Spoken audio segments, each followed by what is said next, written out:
મનસુખભાઈ જે રીતે બેબાકડા બન્યા છે એની પીડા સમજી શકાય એમ છે. એક તો ચેતરભાઈ વસાવાને ભાજપના નેતાઓએ ફસાવવાની પૂરી કોશિશ કરી લીધી.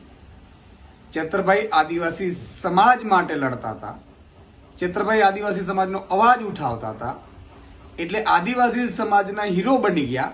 એ મનસુખભાઈ અને બીજા ભાજપના નેતાઓથી સહન ન થયું અને એટલા માટે એને ખોટા કેસમાં ફસાવવા માટેની ભૂમિકા અદા કરી. સાથે સાથે આદિવાસી સમાજના ખેડૂતના પ્રશ્ને ચેતરભાઈ લડ્યા છે.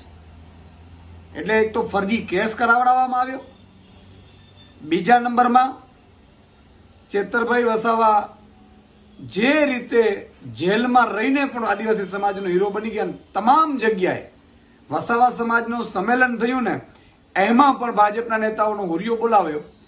એટલે મનસુખભાઈને ખબર પડી ગઈ છે કે હવે કાં તો ભાજપ એમની ટિકિટ કાપશે અને કાં ભાજપ હવે એમને માનપાણી નથી આપતી. એટલે બેબાકડા બન્યા છે. એ બેબાકડા સ્વાભાવિક છે, પણ ચેતરભાઈ વસાવાના સમર્થનમાં આમ આદમી પાર્ટી ઊભી છે એ પણ મનસુખભાઈને પેટમાં દુખે છે. અરવિંદ કેજરીવાલજી 7 તારીખે આવી રહ્યા છે, ચેતરભાઈના સમર્થનમાં આવી રહ્યા છે. તમારા સમર્થનમાં તો કોઈ ભાજપના નેતા આવતા નથી, ખબર છે. તમે એમને એમ નિવેદનો કરતા હો છો. તમે ડિબેટમાં પણ ચેતરભાઈની સામે જવાનું તો એમાં પણ ભાજપના નેતાઓએ ના પાડી એટલે તમે ન પહોંચી શક્યા. એટલે ચેતરભાઈ હીરો બની ગયા છે. માત્ર લોકસભા ભરૂચ પૂરતા નહીં, ઉમરગામથી અંબાજી સુધી, અને કાર્યકારી અધ્યક્ષ છે આમ આદમી પાર્ટીના.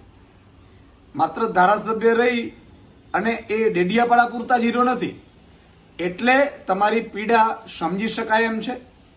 પણ 7 તારીખે અરવિંદ કેજરીવાલજી અને ભગવત માનજી ચેતરભાઈના સમર્થનમાં આવે છે, આદિવાસી સમાજને જાગૃત કરશે અને લોકસભા સીટ તમે હવે ભૂલી જાજો.